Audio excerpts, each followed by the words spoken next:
I was watering the gardenias on the porch when my phone rang. "We're going tomorrow, Mom. I've sold your beach house." Angela's voice was flat. "And the truck. Edward needs the money." She hung up before I could answer. 32 years I'd raised that girl.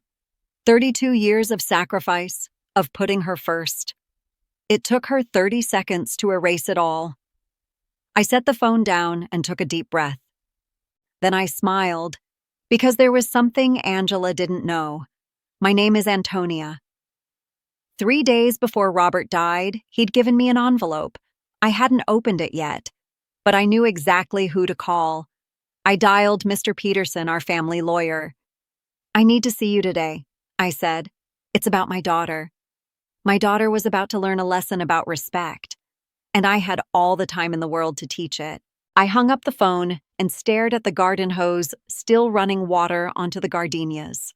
The beach house, Robert's truck, gone, sold without my permission while I was still learning how to sleep alone in our bed. Angela had called it a formality, getting that power of attorney 3 weeks after the funeral. I'd signed the papers in Mr. Peterson's office, my hands still shaking from grief, believing my daughter when she said it was just to help me manage things during this difficult time. She'd hugged me, she'd brought me tea, she'd told me she loved me. And now she'd sold the two things that mattered most. I walked inside and sat at the kitchen table. The envelope Robert had given me was still in the drawer where I'd left it. I hadn't been able to open it yet. Every time I looked at it, I saw his hands placing it in mine 3 days before the stroke took him. His voice had been weak but clear. "Don't open this until you need to," he'd said. "But when you do, call Peterson immediately. He knows everything." I pulled the envelope out now. It was heavier than I remembered. The paper was thick, expensive. Robert's handwriting on the front. "For Antonia. When the time comes." The time had come. I reached for my phone and dialed the number I'd called 100 times over the years for wills and property transfers and business advice. Mr. Peterson answered on the second ring. "Antonia," he said. His voice was warm but professional. "How are you holding up?" "I need to see you today," I said. "It's about my daughter." There was a pause. Then, "Does this have to do with the envelope Robert left you?" My hand tightened on the phone. "You know about it." "I helped him prepare it," Mr. Peterson said quietly. "When can you come in? Is 2 o'clock too soon? I'll clear my schedule." "Bring the envelope. Don't open it yet. We'll do it together." I arrived at his office at 1:55. The building was the same red brick structure where Robert and I had signed our first mortgage 40 years ago. Mr. Peterson met me in the lobby himself, something he'd never done before. He was 73, silver-haired, with the kind face of someone who'd spent decades helping people navigate the worst moments of their lives. "Come upstairs," he said. "We have a lot to discuss." His office smelled like old books and coffee. He closed the door behind us and gestured to the leather chair across from his desk. I sat down and placed the envelope between us. "Before you open that," he said, "I need to ask you something. Has Angela done anything unusual recently? Anything involving your assets?" I told him about the phone call, about the beach house and the truck, about the power of attorney I'd signed in grief and confusion. Mr. Peterson's expression didn't change, but I saw his jaw tighten. He opened a drawer and pulled out a thick file with Robert's name on it. "Your husband came to see me 2 months before he died," he said. "He told me he was worried about Angela. About her marriage to Edward. He said Edward had been asking questions about your finances, about what you owned, about what would happen to everything when Robert passed." I felt something cold settle in my stomach. "Robert never told me that. He didn't want to worry you. He also didn't want to believe his own daughter might be planning something, so he took steps to protect you." Mr. Peterson opened the file and pulled out a stack of documents. He moved fast, very fast. I've never seen someone restructure their entire estate in 6 weeks, but Robert was determined. He slid the first document across the desk. It was a corporate registration form. Coastal Properties, LLC. Registered owner, Antonia Marie Chen. He created a company, Mr. Peterson said, and he transferred everything into it. Everything. The beach house, the truck, your primary residence, the apartment building where Angela lives, the rental properties on Maple Street, the stocks, the bonds, the life insurance policies. All of it went into this company, and you're the sole owner and sole beneficiary. I stared at the paper. My name was there in black ink, but I couldn't make sense of it. I don't understand. I never signed anything. You did, actually. Do you remember signing what you thought were insurance updates in March? I did remember. Robert had brought them to me one evening after dinner, said the insurance company needed new signatures. I'd signed without reading them closely. I'd trusted him. Those weren't insurance forms, Mr. Peterson said gently. Those were corporate documents, transfer agreements. Robert felt terrible about the deception, but he was running out of time. He knew the stroke was coming. He'd had 2 small ones already that he never told you about. My hands started shaking. He knew he was dying. He knew he might die soon. And he knew he needed to protect you from whatever Angela and Edward were planning. Mr. Peterson pulled out another document. This is the deed to the beach house. It's in the company's name. Has been since April, which means Angela couldn't legally sell it. Whatever transaction she completed is void. The relief hit me like a wave, followed immediately by rage. She forged my signature? Most likely. Or she misrepresented her authority. Either way, it's fraud. We can press charges. We can have her arrested. He paused. But Robert made me promise to give you options, not orders. So, I'm asking you, what do you want to do? I opened the envelope then. Inside were more documents, bank statements showing accounts I didn't know existed, stock certificates, property deeds, and a letter in Robert's handwriting. My dearest Antonia, it began. If you're reading this, I'm gone, and something has happened to make you need the truth. I'm sorry I kept secrets. I'm sorry I didn't tell you about the money I'd been saving, about the investments I'd been making. I did it because I wanted you to be safe. I wanted you to never have to depend on anyone, not even me, and certainly not our daughter. I've watched Angela change over the years. I've watched Edward change her. I don't think she's a bad person. I think she's lost. And I think when I'm gone, she might do things that hurt you. So I'm making sure she can't. Everything we built together is yours now. Everything is protected. Mr. Peterson will help you. He knows what to do. If Angela has taken something from you, you have the power to take it back. But more than that, you have the power to teach her what real strength looks like.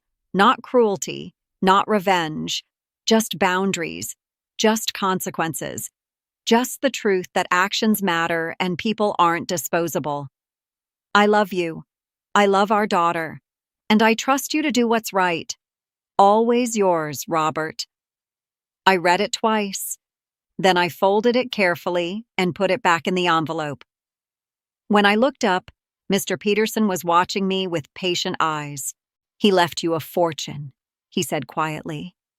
The company is worth approximately $3.2 million. The properties alone are worth $1.8 million. The stocks and bonds, another $1 million. The life insurance, another $400,000.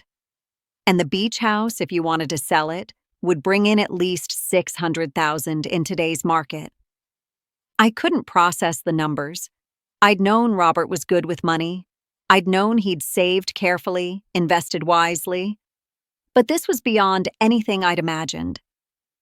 Where did it all come from? 40 years of compound interest, Mr. Peterson said. Robert started investing when you were 25, small amounts at first. He bought that first rental property in 1987 for $30,000. It's worth $400,000 now. He bought stocks during every market crash and held them. He never spent more than he earned, and he never touched the principal. He smiled. Your husband was a very patient man. I work too, I said. I taught school for 30 years. I know. And every dollar you earned, Robert made sure was protected. Your pension is yours alone. Your retirement accounts are in your name only. He never touched them. This company, this fortune, it's built on his income and his investments. He wanted you to have both, your own money and his money. So you'd never be vulnerable. I thought about Angela's voice on the phone. Cold, dismissive. We're going tomorrow, Mom. Like I was an inconvenience. Like 32 years of raising her meant nothing. She doesn't know any of this, I said. No. Robert didn't want her to know. He thought if she knew you had money, she'd find a way to ask for it, to guilt you into giving it to her. He wanted you to have the choice of when and how to tell her, if you ever did. I stood up and walked to the window. Outside, people were walking past on the sidewalk. Normal people having normal days. I'd been one of them this morning, watering my gardenias, thinking about what to make for dinner. What happens now? I asked. That depends on what you want. We can contact the buyers of the beach house and inform them the sale was fraudulent. We can force them to return the property. We can press charges against Angela for fraud and forgery. We can evict her from the apartment building. We can do all of that, or none of it, or something in between. I turned back to face him. If we get the house back, do the buyers lose their money? If they bought it in good faith, they can sue Angela for the return of their payment, plus damages. It would be a considerable amount, probably $200,000 or more with legal fees. And the truck? Same situation. If she sold it, the sale is void. The buyer would have to return it and sue Angela for their money back.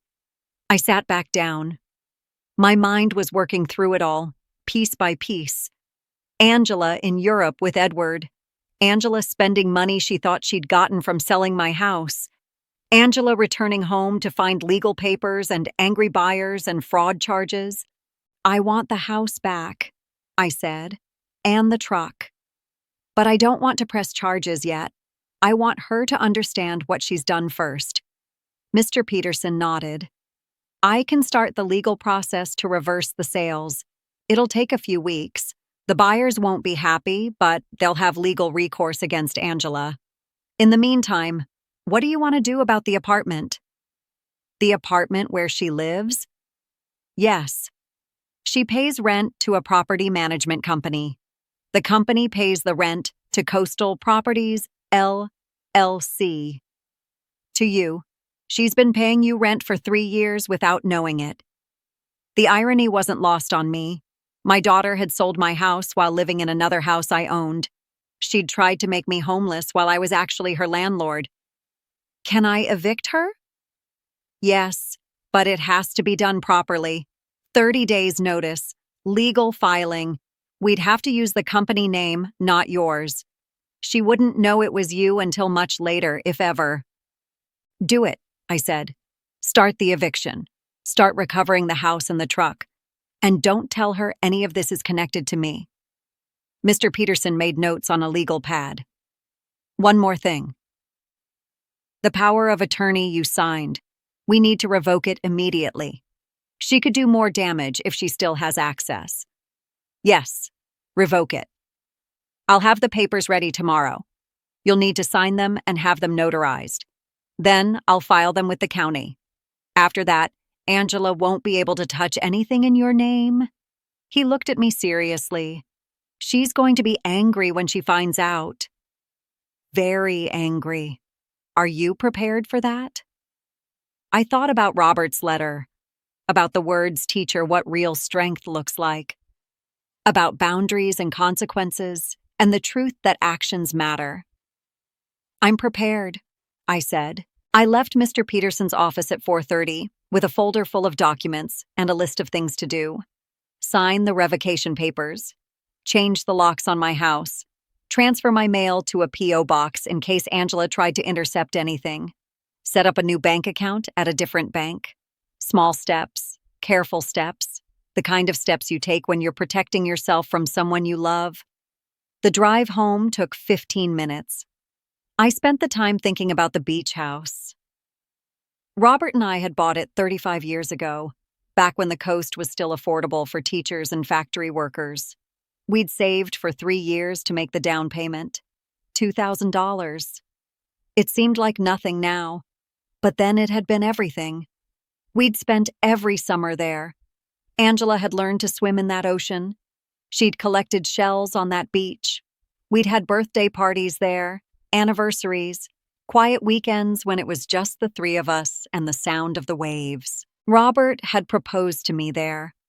I'd been 22, sitting on the porch watching the sunset, and he'd knelt down beside me with a ring he'd saved 6 months to buy.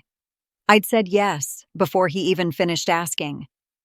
Angela had always loved that story. She used to make me tell it over and over when she was little. She'd ask about the ring, about what I was wearing, about whether I cried. I'd tell her every detail, and she'd sigh and say she wanted a love like that someday. I wondered when she'd stopped wanting that, when she'd started wanting money instead. The house was quiet when I got home. I made tea and sat at the kitchen table with Robert's letter. I read it again, slowly this time, paying attention to every word. Actions matter, and people aren't disposable. That's what this was about. Not revenge, not punishment. Just teaching my daughter that she couldn't dispose of people, that she couldn't throw away 32 years of love because her husband needed money for a vacation. My phone rang at 6:15. I didn't recognize the number, but I answered anyway. "Mrs. Chen?" A woman's voice, professional and calm. "This is Sarah Mitchell from Coastal Realty. I'm calling about a property transaction involving a beach house at 42 Ocean Drive. My property. My house." "Yes?" "I'm the agent who handled the sale of that property 3 weeks ago. I've received some concerning information from my client's attorney. They're saying the sale may not have been legitimate, that the seller may not have had the authority to sell the property." "That's correct," I said. "The property belongs to Coastal Properties LLC. The seller had no legal right to complete the transaction." There was a long pause. "Mrs. Chen, are you the owner of Coastal Properties LLC?" "I am." Another pause, longer this time. "I see." "And you weren't aware of the sale?" "I was not. I learned about it today when the seller informed me after the fact. I need to speak with my clients immediately. They paid $215,000 for that property. They've already hired contractors to begin renovations. They're going to be very upset." "I understand. They should speak with an attorney about recovering their funds from the seller. But the property isn't theirs to renovate. I'll need them to vacate immediately." "Mrs. Chen, with respect, this is going to create a significant legal problem. My clients bought that house in good faith. They had no reason to believe there was an issue with the title. I'm sure they didn't. But that doesn't change the fact that the sale was fraudulent. My attorney will be in touch with the appropriate documentation. In the meantime, no further work should be done on the property." I hung up before she could argue further. My hands were steady. My voice had been steady. I felt more in control than I had in months. The phone rang again 20 minutes later. Another real estate agent, this one about the truck. He'd sold it to a collector for $18,000. Now the collector was threatening to sue him for selling stolen property.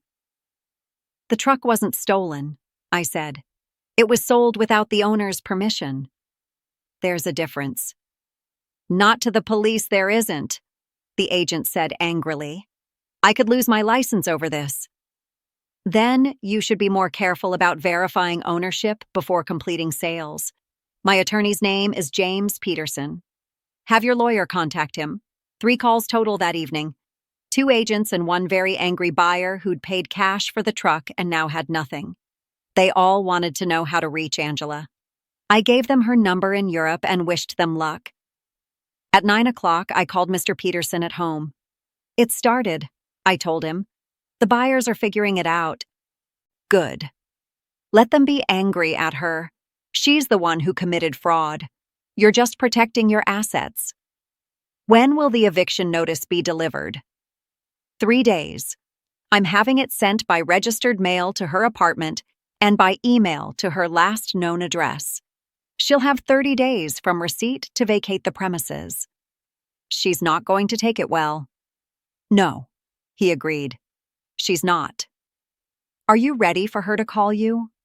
I thought about that, about Angela's voice on the phone, cold and dismissive, about the way she'd hung up before I could respond, about 32 years of being her mother and how little that seemed to mean to her now.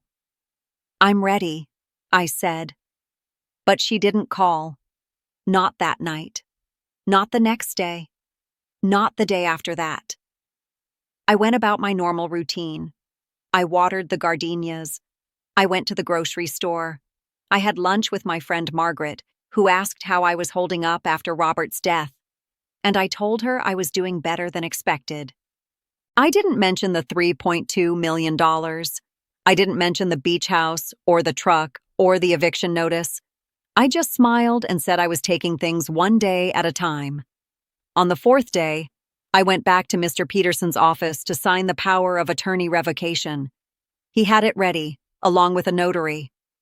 I signed my name carefully, watched the notary stamp it, and felt a weight lift from my shoulders. That's done, Mr. Peterson said. She can't touch anything now? How long before she finds out? She'll find out the first time she tries to access your accounts or sign something in your name. Could be tomorrow, could be weeks from now. Depends on what she's planning. I folded my hands in my lap. Tell me something. When Robert came to see you, when he was setting all this up, did he think it would come to this? Did he think Angela would actually steal from me? Mr. Peterson leaned back in his chair. He hoped she wouldn't. But he knew Edward was trouble. He knew Edward was pushing her to think of you as an asset rather than a person. And he knew that when people start thinking like that, they can justify almost anything. Did you meet Edward? Before all this? Once. Robert brought him to a business meeting about a year ago. Wanted my opinion. He shook his head. The man spent the entire meeting on his phone. Barely looked up. Barely spoke. When he did speak, it was to ask how much your house was worth. Not what a lovely home you have. Just what's it worth? What did you tell him? I told him I don't discuss clients' assets with anyone but the clients themselves. He didn't like that answer. I could picture it. Edward with his phone, his expensive watch, his casual dismissal of anything that didn't benefit him. Angela used to complain about his spending. She'd tell me he bought things they couldn't afford, that he always wanted more. But she'd say it with a laugh, like it was charming instead of concerning. I should have paid more attention. When Angela gets the eviction notice, I said, she's going to panic. Yes. She's going to call me crying. She's going to say it's a mistake. She's going to ask me to help her. Probably. And I'm going to let her think I can't help her. I'm going to let her believe I'm broke, that I'm barely surviving, that she left me with nothing. Mr. Peterson studied me. That's going to be hard. Watching her struggle when you have the means to fix it. She needs to struggle, I said. She needs to understand what she did. If I rescue her now, she'll just do it again, to me or to someone else. She'll keep thinking people are disposable. Your husband would agree with you. I know he would. That's why he left me the letter. He knew I'd need permission to let her fall. I went home and waited.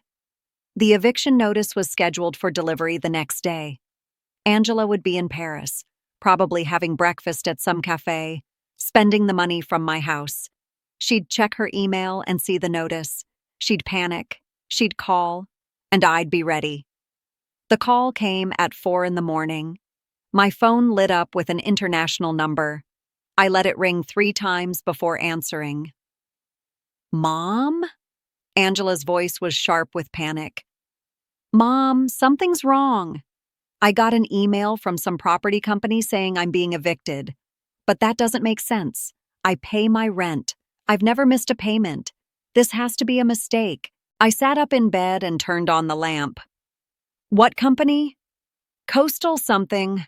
Coastal Properties LLC. I've never heard of them. But they're saying I have 30 days to vacate or they'll take legal action. Mom, I'm in Paris. I can't deal with this right now. Can you call them? Can you explain that there's been a mistake? I don't know anything about it, sweetheart. Maybe you should call your landlord. I don't know who my landlord is. I pay a property management company.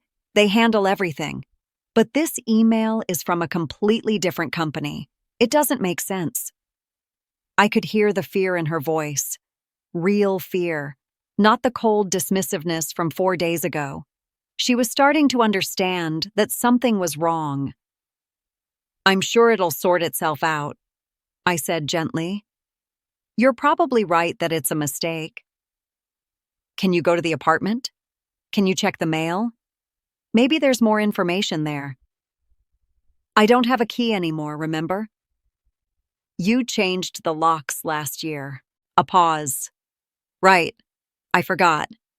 Okay. I'll call the property management company when they open. This is probably just some administrative error. Probably. How's Paris? Another pause, longer this time. It's fine. It's great. Edward's showing me all his favorite places. We're having a wonderful time. She was lying. I could hear it in her voice. Something was wrong there too, but I didn't push. That's nice, sweetheart. Enjoy your trip. I'm sure the apartment thing will work itself out. Yeah, thanks, Mom. I'll call you later. She hung up. I sat in the dark and thought about the tone of her voice, the way she'd called me Mom instead of Mother, the way she'd asked for help instead of demanding it. Small things, but different from the cold voice that had told me about selling the beach house. Maybe there was hope for her after all. The next call came 2 days later. This time, Angela was crying. Mom, it's not a mistake. The eviction is real. The property management company says the building was sold 3 years ago to some investment company, and they've been paying rent to them this whole time. And now, the investment company wants me out. They won't even give me a reason. Just 30 days to vacate. That's terrible, I said, and I meant it. It was terrible, just not the way she thought. I don't know what to do. I can't afford to move right now. Edward and I, we spent everything on this trip. We thought we'd have the money from the house to use when we got back, but now the buyers are saying there's a problem with the sale.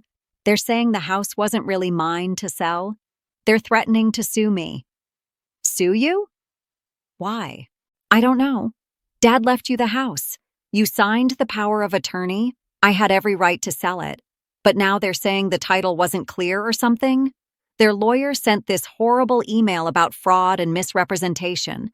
Mom, I could go to jail. Her voice broke on the last word. I closed my eyes and counted to 5. I'm sure it won't come to that. It might. And the truck buyer is saying the same thing. He paid $18,000 for Dad's truck, and now he wants it back, and he wants his money, and he's saying if I don't pay him by next week, he's going to the police. Do you have the money? No.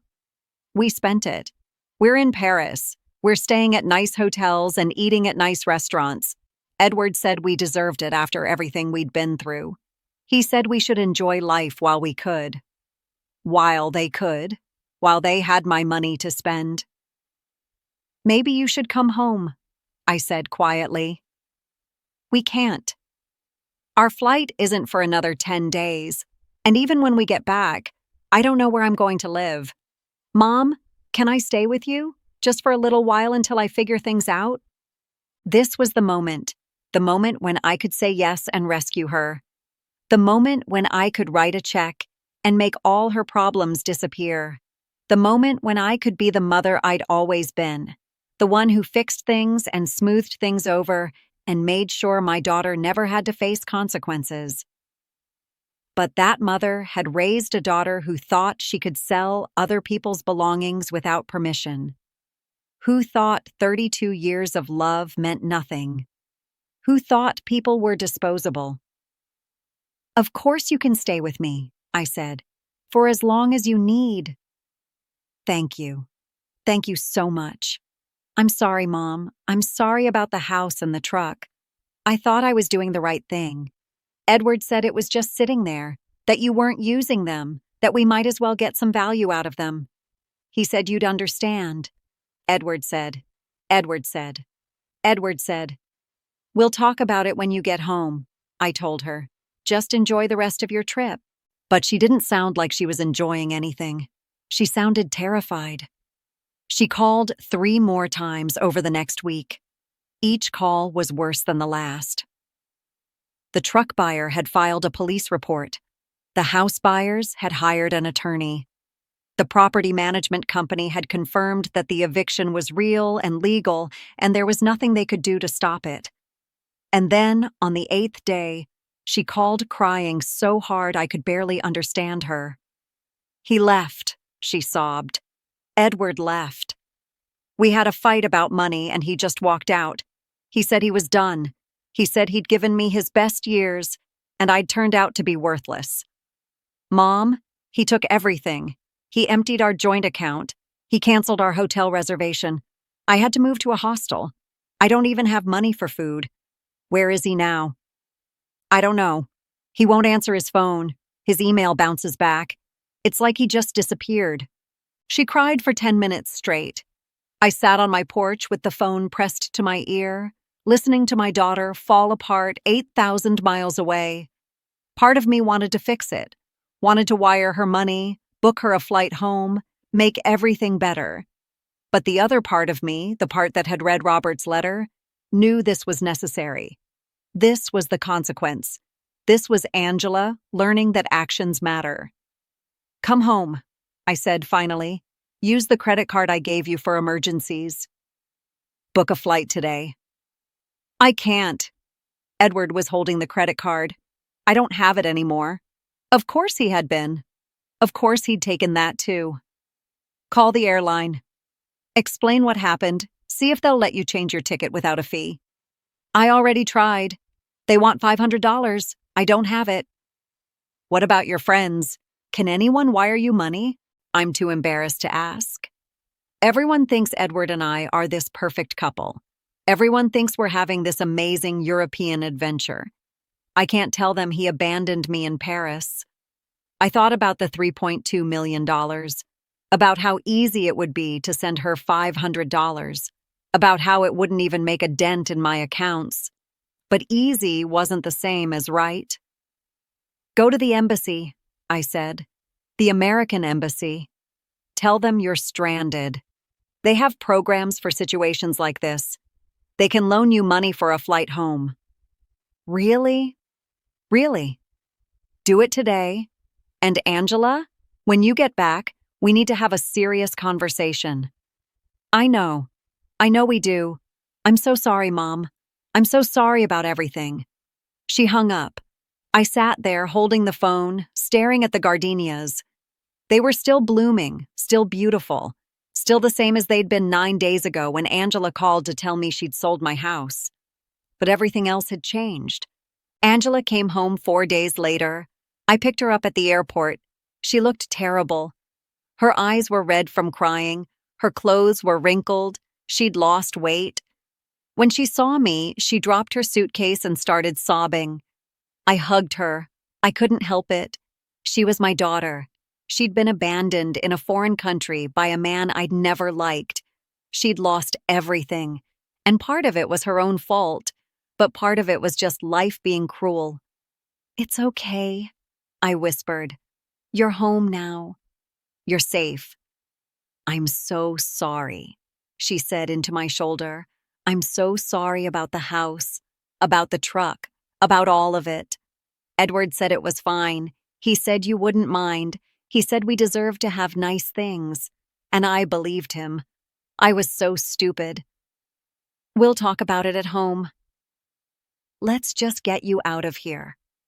The drive back took 20 minutes. Angela stared out the window the whole time, not speaking. When we pulled into my driveway, she finally looked at me. "I got another email from Coastal Properties," she said quietly. "The eviction is still happening. I have 17 days to get my things out of the apartment. We'll figure it out. And the house buyers are suing me.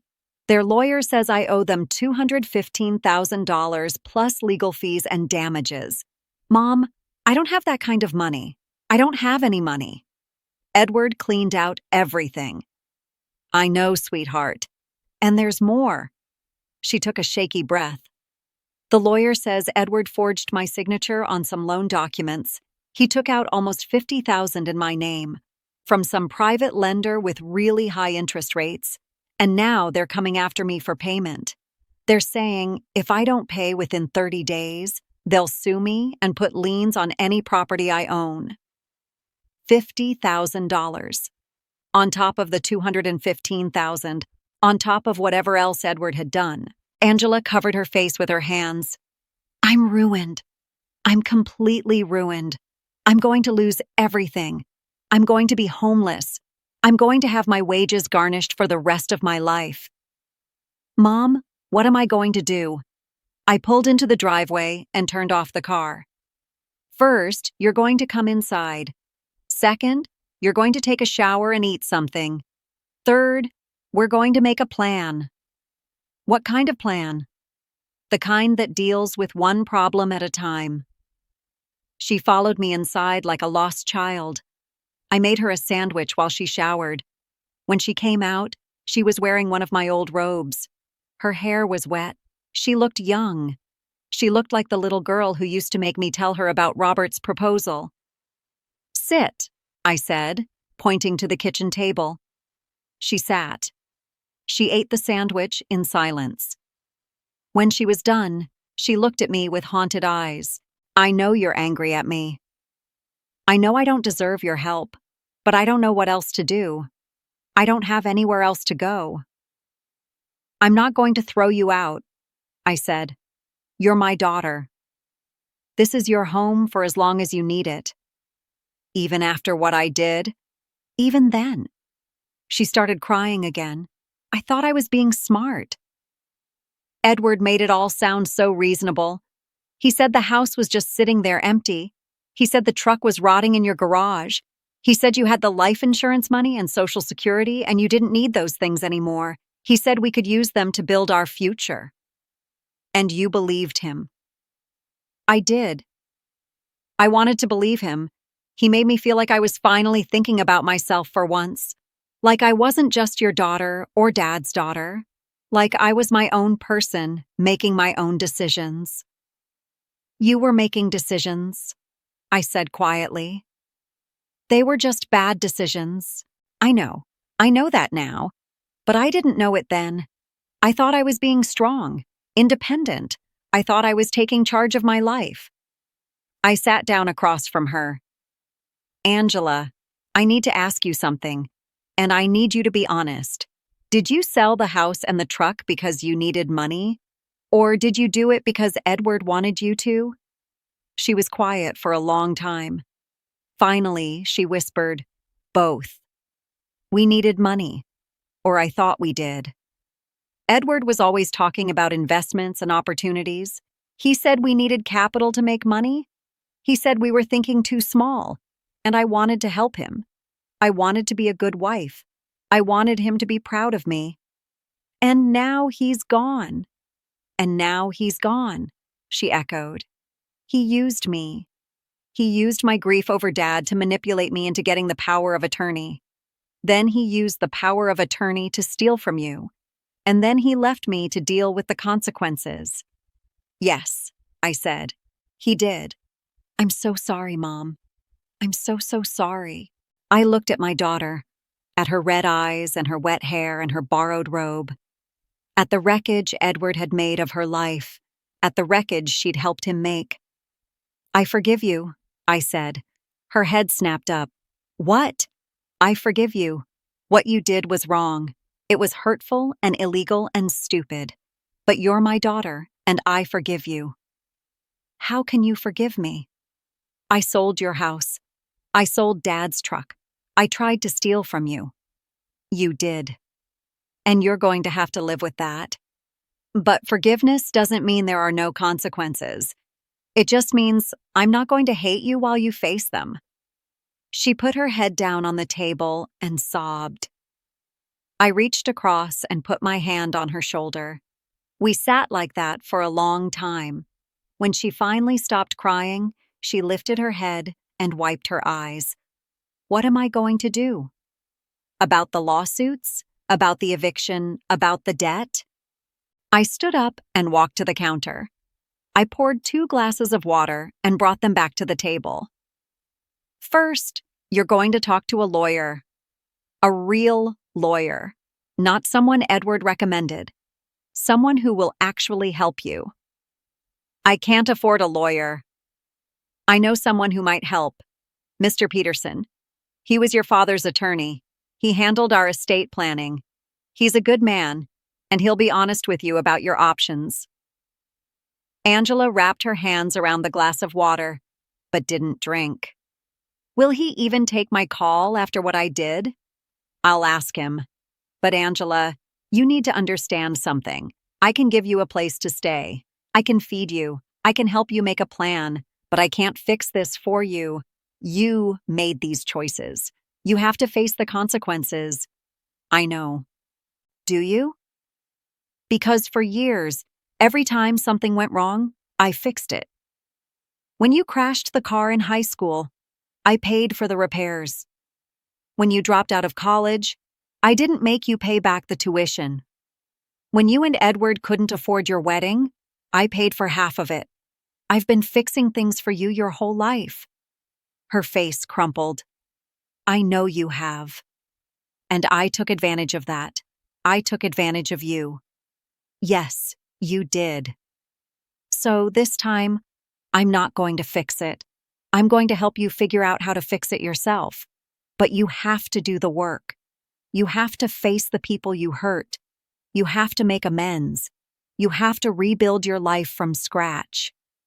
I don't know if I can. You can. You're stronger than you think. But you've never had to be strong before, because I was always there to catch you. She looked at me with something like wonder. When did you get so tough? I've always been tough. You just never noticed.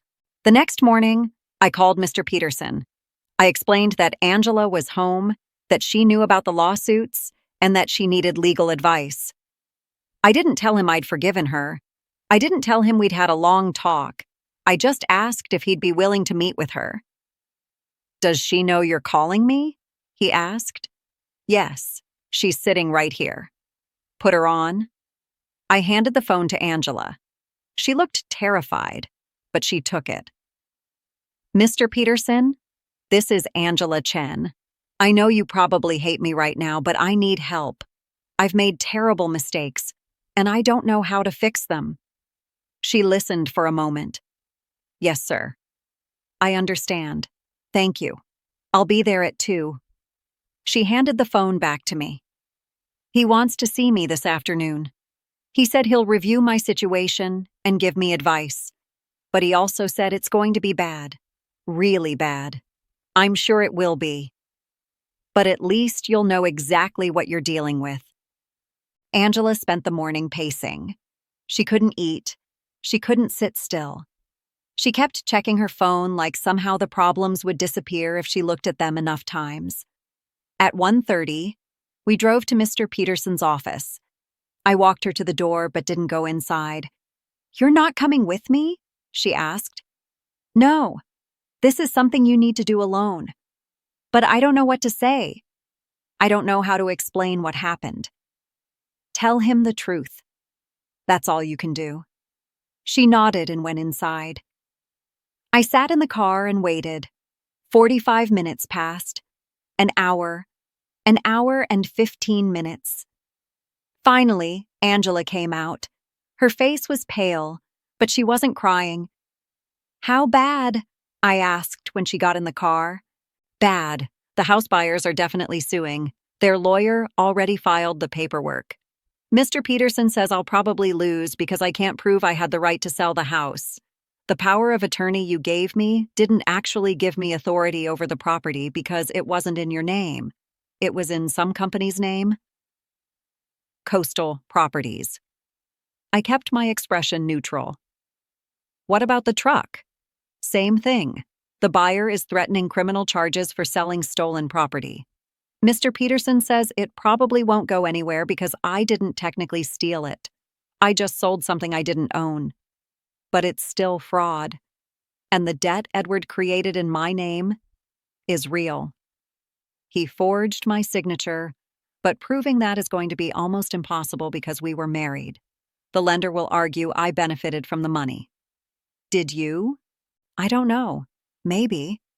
Edward paid for the trip with something. I just assumed it was his money. But maybe it was the loan money. Maybe it was the house money. Maybe it was all mixed together." She put her head in her hands. "Mr. Peterson says my best option is to declare bankruptcy. Just wipe everything out and start over. What do you want to do?" She looked at me. "I want to fix it. I want to pay back the people I hurt, but I don't have any money. I don't have a job. I don't have anything." "Then get a job." "Doing what?" "I have a college degree I never finished. I haven't worked in 3 years because Edward said I didn't need to. Who's going to hire me?" "Someone will. You just have to be willing to do work you might not want to do." She was quiet for a long moment. Mr. Peterson said something else. He said whoever owns coastal properties has been very patient. He said most landlords would have evicted me months ago. He said someone is giving me a chance to make things right. I focused on the road. "Maybe they are. Do you know who owns it?" "No. Why would I?" "I don't know. I just thought maybe Dad mentioned something. The company name sounds familiar somehow." I pulled into my driveway and turned off the car. "Angela, it doesn't matter who owns the company. What matters is that you have 17 days to move out of that apartment. So tomorrow, we're going to go get your things. All my furniture, everything, it's all there. Where am I going to put it?" "My garage. It's empty since your father's truck was sold." She flinched at that. Good. She should flinch. The next day, we rented a moving truck. Angela had more stuff than I expected. Furniture, clothes, kitchen supplies, decorations, things she and Edward had bought together, things that represented the life she thought she was building. We worked in silence, carrying boxes down 3 flights of stairs. My back ached, my arms hurt, but I didn't complain, and neither did Angela. This was part of the consequence, the physical labor of undoing what she'd done. On the second trip, we ran into Angela's neighbor, Mrs. Kim. She was an elderly woman who'd lived in the building for 20 years. "Angela, I heard you were moving. I'm so sorry about the eviction. These corporate landlords, they have no heart." Angela forced a smile. "It's okay, Mrs. Kim. I'll figure something out. Where are you going?" "I'm staying with my mother for a while." Mrs. Kim looked at me. "You raised a good daughter." She helped me so much when I broke my hip last year. Brought me groceries, took me to doctor appointments. She has a good heart. I looked at Angela. She wouldn't meet my eyes. "Thank you for telling me that," I said to Mrs. Kim. When we got back in the truck, I asked, "Did you really help her?" "Yes, she was alone. Her son lives in California. She needed help. It wasn't a big deal." "It was a big deal to her." Angela shrugged. "I just did what anyone would do." But I knew that wasn't true. Not everyone would do what she'd done for Mrs. Kim, which meant my daughter wasn't completely lost. She had kindness in her. She had compassion. She'd just forgotten it for a while. We made 4 trips total. By the time we were done, it was dark, and my garage was packed with Angela's entire life. She stood in the driveway looking at it all. "I thought I had so much," she said quietly. "But when you put it all in boxes, it's not that much at all." Things never are. Dad used to say that. He'd say we didn't need a bigger house or a fancier car. He'd say we had everything that mattered. He was right. I wish I'd listened to him. You're listening now. That's what matters. Over the next 2 weeks, Angela looked for work. She applied to dozens of places, retail stores, restaurants, offices, anywhere that was hiring. Most places never called back. A few gave her interviews but didn't hire her. She was overqualified for entry-level positions and underqualified for anything else. She started to look desperate, hollow, like she was disappearing from the inside out. On the 14th day, she came home with red eyes. "I got a job," she said. "That's wonderful." "Where?" "Cleaning service, commercial buildings, offices and stuff. It's overnight work, 10 p.m. to 6 a.m., minimum wage." I waited for her to say something else, to complain about the hours or the pay or the work. But she didn't. "When do you start?" "Tomorrow night." "Okay. I'll make sure dinner is ready before you leave." She looked at me. "You're not going to tell me I don't have to do this?" "Why would I tell you that?" "Because it's hard. Because it's beneath me. Because I have a college degree." "You have 2 years of college. And no, it's not beneath you. Honest work is never beneath anyone." Something changed in her face then. Something hardened. "You're right. It's not." That night, Angela went to her first shift. She came home at 7 in the morning, exhausted and smelling like cleaning supplies. She showered and went straight to bed. She slept until 4 in the afternoon, got up, ate something, and did it all over again. This became her routine. Work, sleep, eat, repeat. She stopped complaining. She stopped crying. She just worked. After 2 weeks, her paycheck came. She brought it to me like a child showing a parent a good grade. "It's not much," she said, "but it's mine. I earned it. I'm proud of you. I want to give you money for rent and food and letting me stay here. Keep your money. You're going to need it." "For what?" "For paying back the people you owe." Her face fell. "Mom, I'm making $9 an hour. Even if I gave them every penny, it would take me 20 years to pay back what I owe." "Then you'll be paying it back for 20 years. "But Mr. Peterson said I should just declare bankruptcy. He said it would be easier." "Easier isn't always better." "You sold those people a house that wasn't yours. You took their money.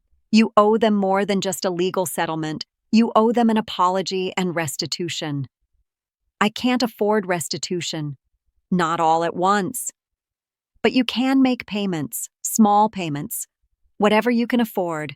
It's not about the money, Angela. It's about integrity." She sat down at the kitchen table. "You've changed." "No, I've always been this way. You just never paid attention. Dad always said you were the strongest person he knew. I thought he was just being nice. But he wasn't, was he? Your father saw me clearly. Most people don't." Angela started making payments. $50 a month to the house buyers, $25 to the truck buyer, another $50 to the private lender. It was barely anything. It would take decades to pay it all off. But she did it anyway. 3 months passed. Angela kept working. She picked up extra shifts. She started learning about commercial cleaning contracts and how to bid on jobs. She was good at it, thorough, reliable. The cleaning company promoted her to crew supervisor. She came home one morning with news. "They're giving me a raise, $12 an hour, and I'm training new employees now. That's wonderful. It's still not much. It's more than you had 3 months ago. She smiled. It was the first real smile I'd seen from her since Paris. Yeah, it is. Around this time, something else happened. Angela started noticing the other women on her crew, single mothers working overnight because they couldn't afford childcare during the day. Older women who'd lost their retirement savings, immigrants sending money back to their families, women with stories like hers but worse. She started helping them. She'd share her lunch. She'd give rides to women whose cars had broken down. She'd help them fill out forms for better jobs or housing assistance. Small things, but they mattered. One night, she came home and told me about a woman named Maria. She's from El Salvador. She has 3 kids. Her husband left her 2 years ago. She works 3 jobs and still can't make rent. She's going to be evicted next month. That's terrible. I gave her the name of a shelter. And I told her about some charities that might help. But it's not enough, Mom. There are so many women like her. Women who are trying so hard, but the system is stacked against them. I looked at my daughter, at the passion in her eyes, at the way she cared about the stranger's problems. What do you want to do about it? I don't know. Something. Anything. I can't just watch these women suffer. Then don't watch. Do something. Like what? I barely have enough money for myself. Money isn't the only resource. You have time. You have skills. You have compassion. Use those. Over the next few weeks, Angela started organizing. She created a resource list for the women on her crew. Phone numbers for shelters, food banks, legal aid, job training programs. She made copies and handed them out. She started a group chat where women could share information and help each other. One evening, she told me she wanted to go back to school. For what? I asked. Social work? I want to help women like Maria, women who are stuck and don't know where to turn. I want to be the person who shows them there's a way out. That's a good goal. But I don't have money for tuition. And I can't work full-time and go to school full-time. It'll take me years to finish. Then it'll take you years. You're 34, Angela. You have time. She enrolled in community college, 2 classes to start: Introduction to Social Work and Basic Psychology. She studied during the day and worked at night. She was exhausted all the time, but she never complained. I watched her change. Week by week, month by month, she became someone different, someone stronger, someone who understood that life wasn't about what you had, but about what you gave. 6 months after she came home from Paris, we were sitting on the porch together. It was evening. The gardenias were blooming again. Mom, she said quietly, I need to tell you something. What is it? I found out who owns coastal properties. My heart skipped. How? I was helping Maria with some paperwork, and I saw the company name on a document about property management. So I looked it up. Public records. It's all online if you know where to look. And it's you. You're the owner. You've been the owner this whole time. I didn't say anything. I just watched the flowers move in the breeze. The beach house, it was always yours. The apartment I lived in, it was always yours. Everything. Dad left it all to you. Yes. And the eviction. That was you. Yes. And the lawsuits. You could have stopped them at any time. I could have. She was quiet for a long time. Then she said, "Thank you." I looked at her. For what? For letting me fall. For not rescuing me. For making me figure it out on my own. I didn't make you do anything. You did it yourself. But you could have stopped me from having to. You could have told me you had money. You could have paid off the debts and fixed everything and let me go back to my old life. Your old life wasn't working. I know. I know that now. But I wouldn't have known it if you'd rescued me. I would have just kept making the same mistakes. I would have found another Edward. I would have kept thinking the world owed me something. And now? Now I know better. Now I know that nothing is owed. Everything is earned. And people aren't disposable. They're precious. Every single one of them. I reached over and took her hand. Your father would be proud of you. I hope so. I hope he can see me now and know that I finally understand what he was trying to teach me. He can. I'm sure of it. We sat there as the sun went down, holding hands, watching the gardenias. After a while, Angela spoke again. What are you going to do with all that money? All those properties? I've been thinking about that. And I think I want to do something good with it. Something that helps people, women especially. Women like Maria. Women like you were 6 months ago. Like a foundation? Maybe. Or a shelter, or a scholarship program. I haven't decided yet, but I know I don't want it just sitting there. Robert worked too hard for that money. He saved it for a reason. I think the reason was this: to help people who need it. Angela squeezed my hand. Can I help? With whatever you decide to do? I'd like that.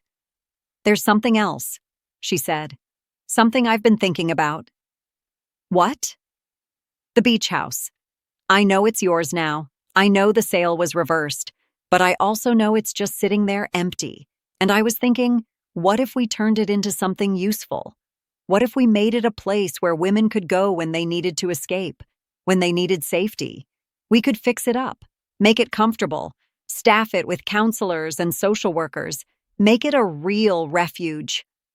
I thought about the house, about all the memories there, about Robert's proposal and Angela's childhood, and 35 years of summers by the ocean. I think that's a beautiful idea, I said. Really? Really. Your father and I built that house with love.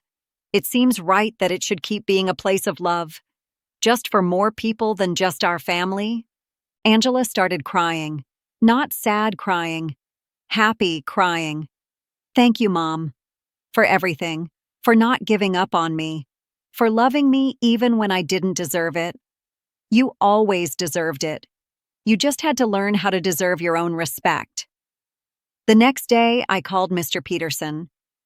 I want to start a foundation, I told him, for women in crisis, and I want to donate the beach house as a shelter. That's very generous, Antonia.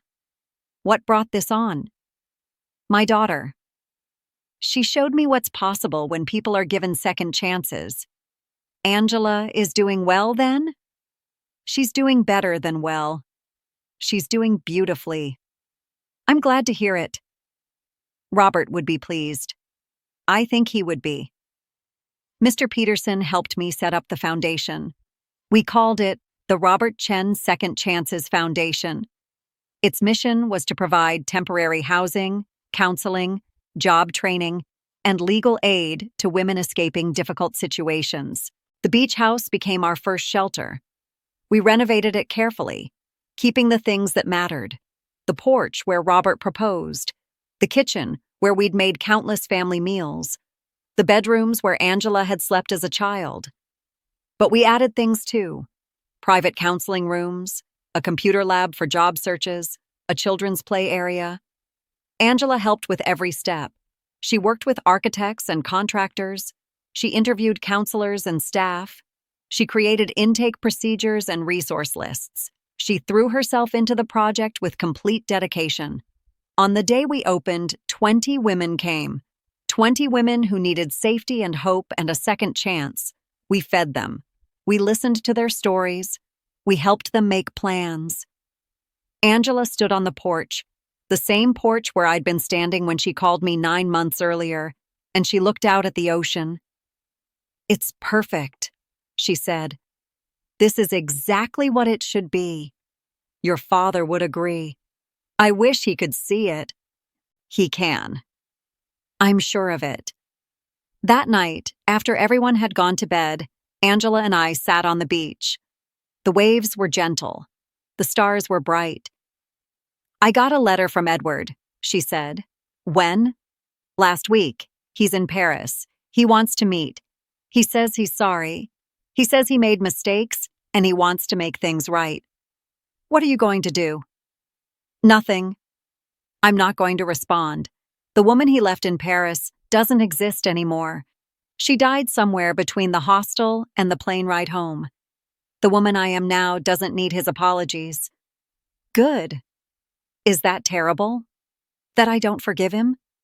Forgiveness isn't mandatory. You don't owe him anything, not even your anger. She nodded. I don't feel angry anymore. I just feel free. Then you've truly moved on. We sat there for a while longer, listening to the ocean. Finally, Angela said, Mom, there's something I want to ask you. What is it? Can I keep living with you? Not because I have to, but because I want to. I know I can afford my own place now. Between my job and the money I've saved, I could get an apartment. But I like living with you. I like having breakfast together and talking about our days and working on the foundation together. I like having a relationship with you that's not about me needing something from you. It's about us being partners. I felt warmth spread through my chest. I'd love that. Really? Really. These past few months, having you in the house, seeing you grow and change, it's been a gift. I missed you for a long time. I missed the daughter I thought I'd raised, but this daughter, the one you've become, she's even better. Angela hugged me. I love you, Mom. I love you too, sweetheart. A year later, the foundation was thriving. We'd helped 63 women. We'd expanded to 2 additional properties. Angela had finished her associate degree and was working on her bachelor's. She'd been promoted again at the cleaning company and now managed 3 crews. She was making enough money to support herself and still make payments on her debts. The house buyers had accepted a settlement. They'd gotten their money back, plus interest, plus compensation for the legal fees. The money came from me, through the foundation, but Angela didn't know that. She thought it came from a victims' restitution fund Mr. Peterson had helped her apply for. She'd cried with relief when she got the news. The truck buyer had been harder. He'd wanted blood, not money. But eventually, he'd accepted a payment plan that Angela managed herself. $50 a month for 7 years. She never missed a payment. The loan Edward had taken out in her name was forgiven. Mr. Peterson had found proof of forgery that even the lender couldn't deny. But Angela had insisted on paying it back anyway. Not the whole amount, just the principal. Because I benefited from it, she'd said, even if I didn't know about it. That was the daughter I'd raised, the one who took responsibility, the one who did the right thing even when it was hard. One afternoon, we were at the beach house, helping a new group of women settle in. Maria was there. She'd been with us for 6 months and had just gotten a job as a teacher's aide. She was moving out next week, ready to start fresh. Angela, she said, I want to thank you. You changed my life. I didn't do anything special. I just helped you find resources that were already available. No, you did more than that. You made me believe I deserved help. You made me believe I wasn't a burden. You gave me hope. Angela hugged her. You did the work. All I did was show you where the door was. After Maria left, I found Angela on the porch. She was looking at the ocean, the same view we'd looked at 100 times. Mom, she said, do you remember the day you were watering the gardenias and I called you? Of course. Do you remember what you were thinking when I told you I'd sold the house? I thought about it, about the shock and the hurt and the anger, about the envelope in my hand and the decision to call Mr. Peterson. I was thinking that I'd failed you somehow, that I'd raised a daughter who didn't understand what mattered. And I was thinking that I needed to teach you, even if it hurt both of us. Did it hurt? Watching me struggle? Every single day. But it hurt less than watching you stay the person you were. She nodded. I'm glad you did it. I'm glad you let me fall. Because the person I was before, she was empty. She was lost. She didn't know who she was or what she wanted. She just knew she wanted more. And now? Now I know I have enough. I know I am enough. And I know that the only thing worth wanting more of is purpose, and love, and second chances. I put my arm around her. You found all three. Because of you. No, because of you. I just gave you the space to find them. We stood there together, mother and daughter, looking at the house we'd built into something meaningful, looking at the ocean that had witnessed so much of our history, looking at the future that stretched out before us, full of possibilities. What would Dad think? Angela asked quietly. He'd think we did exactly what we needed to do. He'd think justice doesn't always look like punishment. Sometimes it looks like transformation.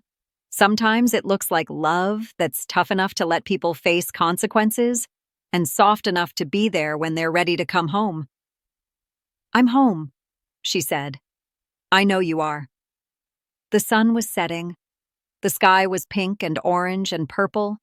The waves were gentle. And for the first time in a long time, everything felt exactly as it should be. My name is Antonia.